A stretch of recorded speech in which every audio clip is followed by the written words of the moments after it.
प्रिय विद्यार्थियों, आज की कक्षा में आप सबका स्वागत है। मैं हूं मदन सिंह। आज हम क्षितिज भाग 1 से वाक शीर्षक जो कविता है उसका अध्ययन करेंगे। वाक शीर्षक कविता की कवयित्री ललद्य हैं। ललद्य कश्मीरी भाषा की एक लोकप्रिय संत कवयित्री थीं, जिनका जन्म 1320 ईस्वी में कश्मीर के पामपोर के सिंहपुरा गांव में हुआ था। उनके जीवन के बारे में प्रामाणिक जानकारी उपलब्ध नहीं है। उन्हें कश्मीर में ललेश्वरी, लला, लल योगेश्वरी तथा लला रिफा आदि नामों से भी जाना जाता है।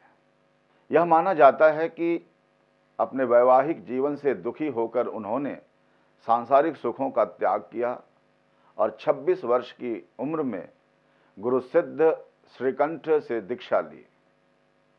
इस महान कवयित्री की मृत्यु सन 1392 ईस्वी में हुई।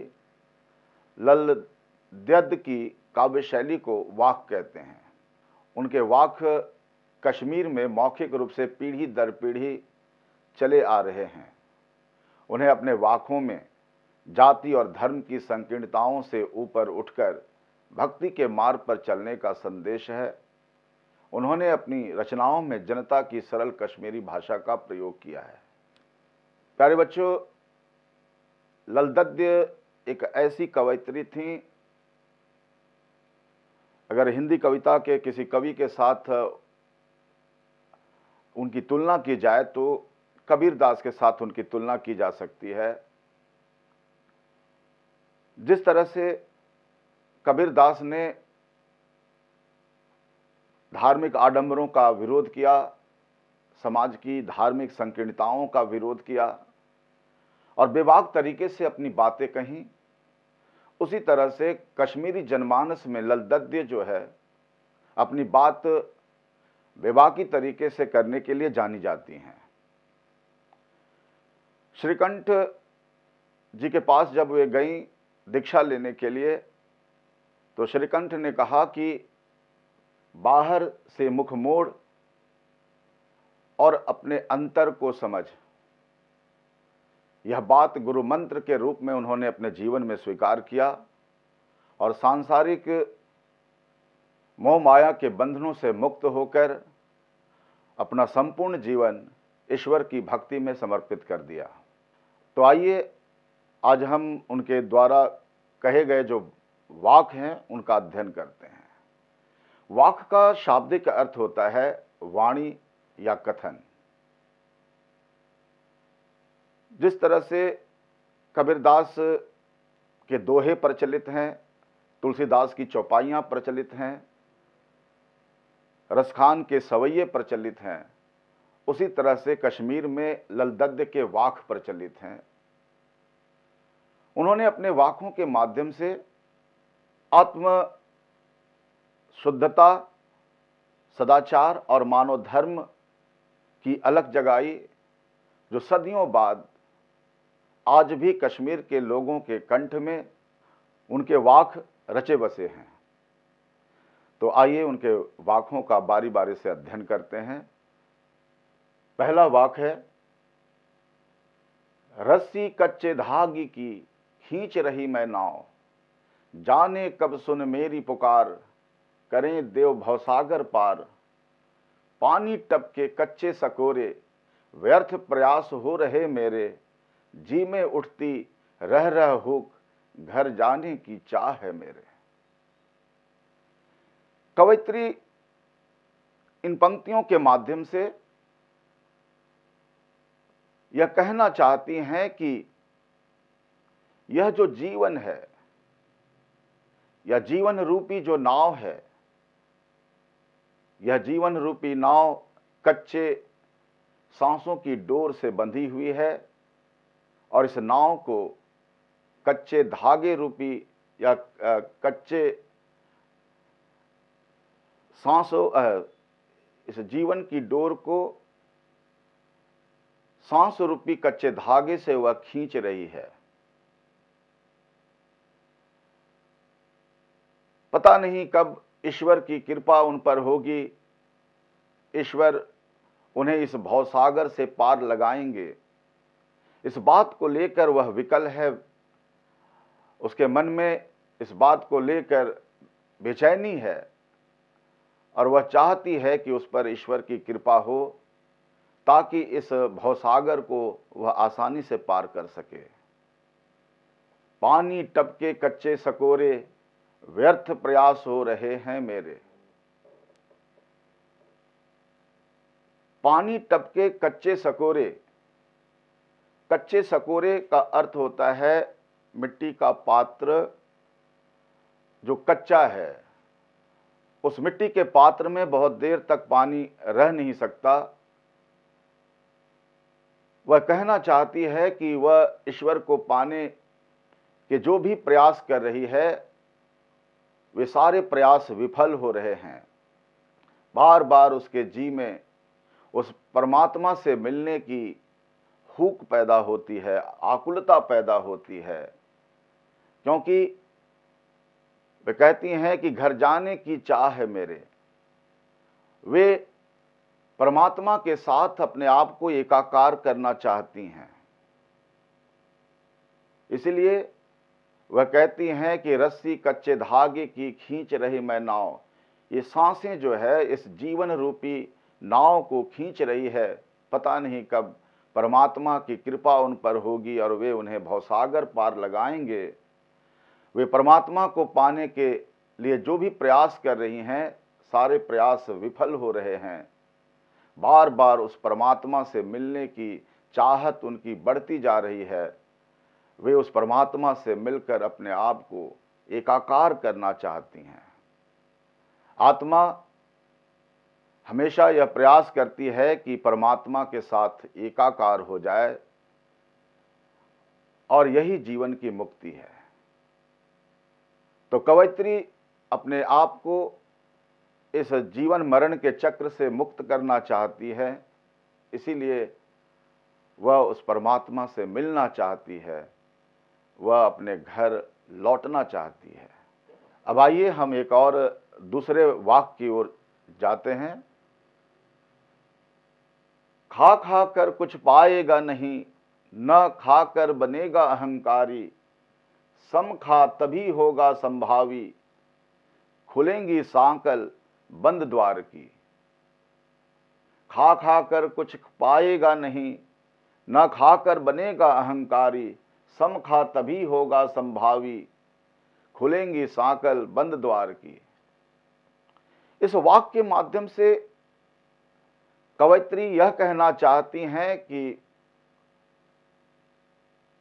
पूरा जीवन जो है उनका अपनी इंद्रियों को तृप्त करने में ही व्यतीत होता रहा।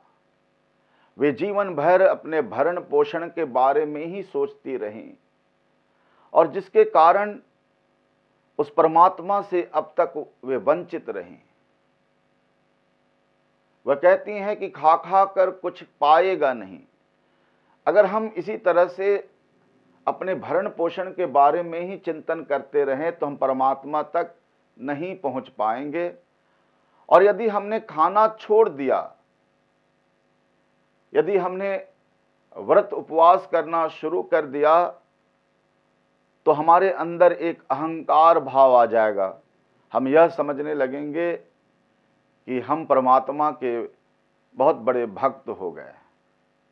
और जब अहंकार भाव मनुष्य में आता है तो परमात्मा उसके हृदय में कभी विराजमान नहीं होते। इसीलिए कवयित्री कहती हैं कि सम खा तभी होगा संभावी। अपनी आंतरिक और बाह्य इंद्रियों का तुम शमन कर, अपने आंतरिक और बाह्य इंद्रियों को तुम नियंत्रित कर। और जब तुम अपनी इंद्रियों को नियंत्रित करने में सफल हो जाओगे तभी तुम्हारे हृदय में समानता के भाव का उदय होगा, समभावी तुम बनोगे। जब तक सभी प्राणियों के प्रति समानता का भाव हमारे हृदय में उत्पन्न नहीं होता तब तक हम ज्ञान प्राप्त नहीं कर पाते। हमारे मन के जो बंद दरवाजे हैं उनकी जंजीरें नहीं खुलती। समभाव जीवन में आने के बाद हमारे मन के द्वारों की सांकल खुल जाती है, उनकी जंजीरें खुल जाती हैं और हमारी चेतना व्यापक हो जाती है, हमारा मन मुक्त हो जाता है। अब आइए हम तीसरे वाक्य का अध्ययन करते हैं।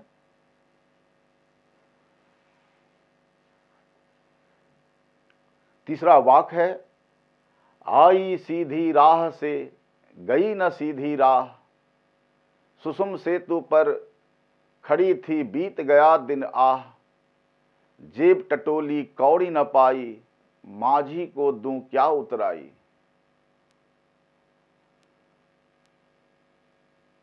इस वाक्य के माध्यम से कवयित्री ने हठ योग की साधना की चर्चा की है। योग में हमारी जो 3 नाड़ियां हैं, ईड़ा, पिंगला और सुषुम्ना, इन 3 नाड़ियों के द्वारा ही योग होता है, साधना होती है। वे कहती हैं कि हमने यह जीवन जो है सीधे तरीके से प्राप्त किया है, सीधी राह से हम आए। ईड़ा और पिंगला के द्वारा यह जीवन हमें प्राप्त हुआ, लेकिन संसार में आने के बाद मैं सीधी राह चल न पाई। जीवन में आने के बाद बहुत सी ऐसी चीजें हैं जो हमारे जीवन को प्रभावित करती हैं और हम कई तरह के बुरे कार्यों में भी लिप्त हो जाते हैं। हमारे मन में कई तरह के विकार आ जाते हैं। उनको कहा गया है कि गई न सीधी राह। सुषुम सेतु पर खड़ी थी बीत गया दिन आह। सुषुम्ना पुल पर, सुषुम्ना नामक पुल पर खड़ी थी, अर्थात हठ योग के तरह तरह के तरीके अपनाती रही, परमात्मा को पाने का प्रयत्न करती रही, लेकिन सारे प्रयत्न विफल हुए और इसी प्रयास में जीवन का एक बहुत बड़ा भाग बीत गया। कहीं न कहीं कवयित्री के मन में इस बात का पछतावा है कि हठ योग के कारण जो है वह इस तरह से अपने जीवन में भटक गई कि परमात्मा को वह प्राप्त नहीं कर पाई। जो सद्कर्म उसे जीवन में कमाने थे, अर्जित करने थे, वह अर्जित नहीं कर पाई और जीवन के एक पड़ाव पर आने के बाद जब वे सोचती हैं, आत्मालोचन करती हैं कि मैंने जीवन में क्या प्राप्त किया, कौन सा ऐसा सत्कर्म किया, कौन सा ऐसा अच्छा काम किया, तो वे देखती हैं कि उन्होंने ऐसा कुछ भी नहीं किया, कौड़ी न पाई। उन्होंने जीवन में कुछ भी अर्जित नहीं किया। अब ऐसे में बार बार उन्हें यह चिंता सता रही है कि मैं माझी को, अर्थात जो मेरे जीवन रूपी नैया को किनारे तक ले जाएगा, उसे उतराई में क्या दूंगी, पारिश्रमिक के रूप में क्या दूंगी। परमात्मा जो हमारे जीवन रूपी नैया को पार लगाता है, गुरु जो हमारे जीवन की नैया को किनारे तक पहुंचाता है, अब वह उस माझी को, उस नाविक को, उस गुरु को, उस परमात्मा को उतराई में क्या दे पाएगी, क्योंकि उसके पास सद्कर्मों की जो पूंजी होनी चाहिए उसने वह पूंजी अर्जित नहीं की है। इसीलिए कहती हैं कि संसार में मैं सीधी राह से तो आई थी, लेकिन सीधी राह चल न पाई। सुषुम्ना सेतु पर खड़ी रही, हठ योग करती रही, लेकिन इसी प्रयास में सारा जीवन जो है व्यतीत हो गया और उन्हें कुछ भी हासिल नहीं हुआ। प्रिय विद्यार्थियों, अब चौथे वाक्य का अध्ययन करते हैं। थल थल में बसता है शिव ही, भेद न कर क्या हिंदू मुसलमान, ज्ञानी है तो स्वयं को जान, वही है साहिब से पहचान। इस वाक्य के माध्यम से कवयित्री यह कहती हैं कि परमात्मा जो है कण कण में व्याप्त है, हर कण में है, हर प्राणी में वह विद्यमान है, उसकी उपस्थिति हर जगह है, क्या हिंदू क्या मुसलमान। यह जो हम भेद करते हैं, यह जो अंतर करते हैं, यहां परमात्मा को लेकर किसी तरह के भेद की आवश्यकता नहीं है। परमात्मा हर प्राणी में विद्यमान है, चाहे वह किसी रूप में है। तो ऐसी स्थिति में वे कहती हैं कि ज्ञानी है तो स्वयं को जान। यदि तुम अपने आप को ज्ञानी कहते हो तो यह आवश्यक है तुम स्वयं को जान लो, अपने आप को पहचान लो।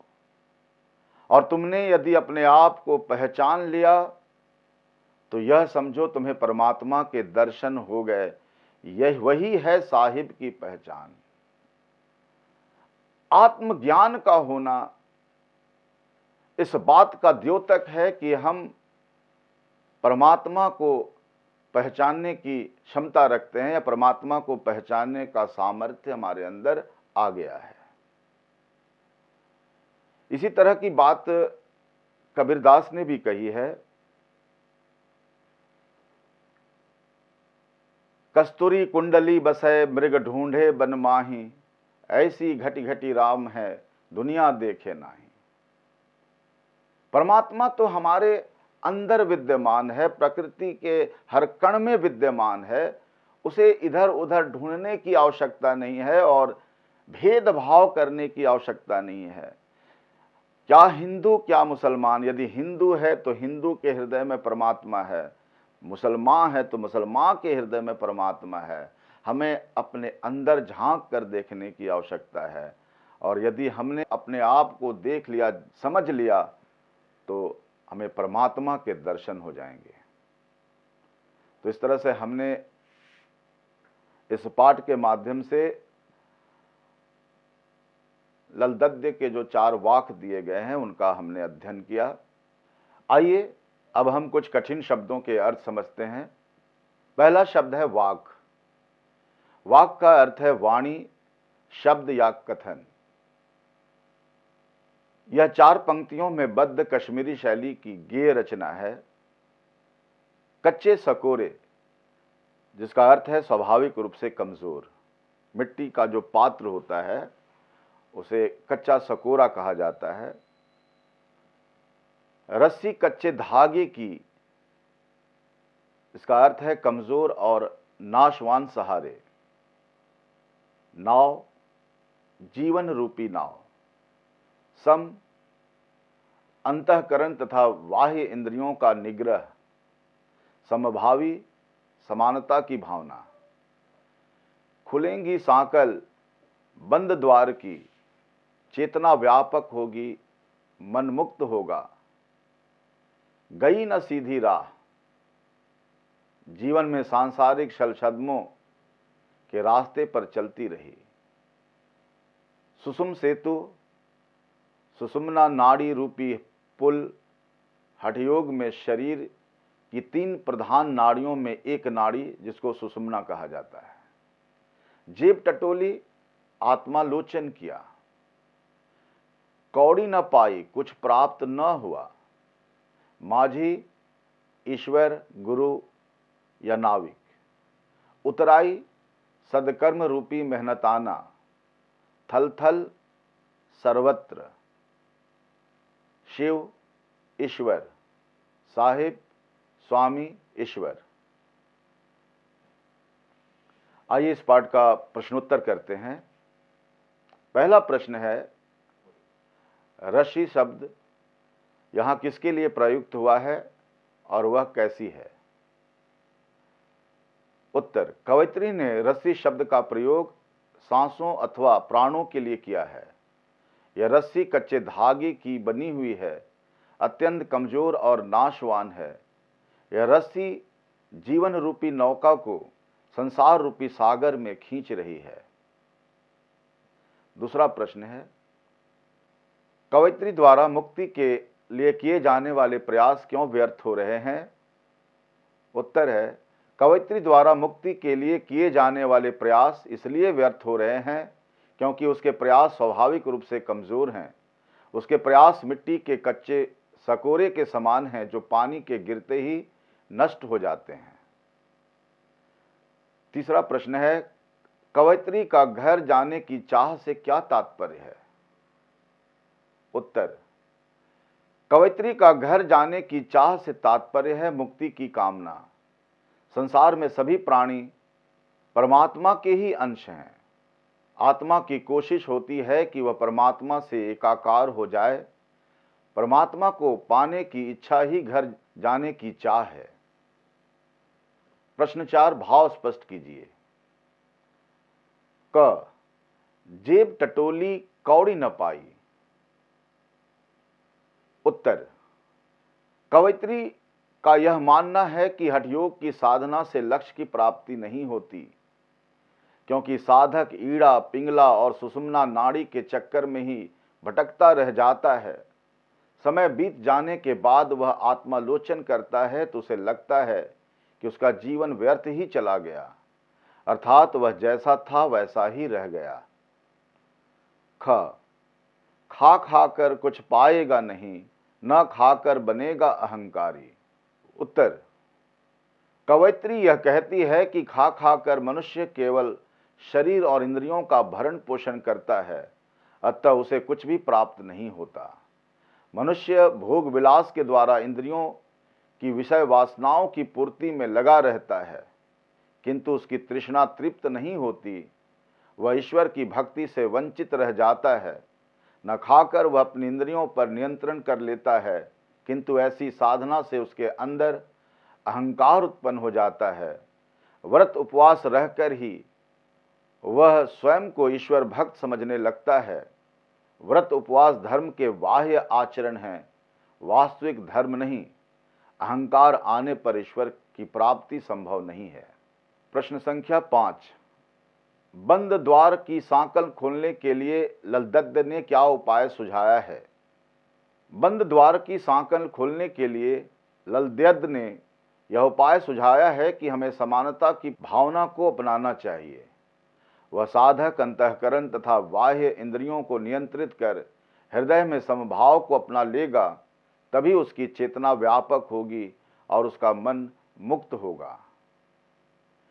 प्रश्न संख्या 6, ईश्वर प्राप्ति के लिए बहुत से साधक हठयोग जैसी कठिन साधना भी करते हैं, लेकिन उससे भी लक्ष्य प्राप्ति नहीं होती। यह भाव किन पंक्तियों में प्रकट हुआ है?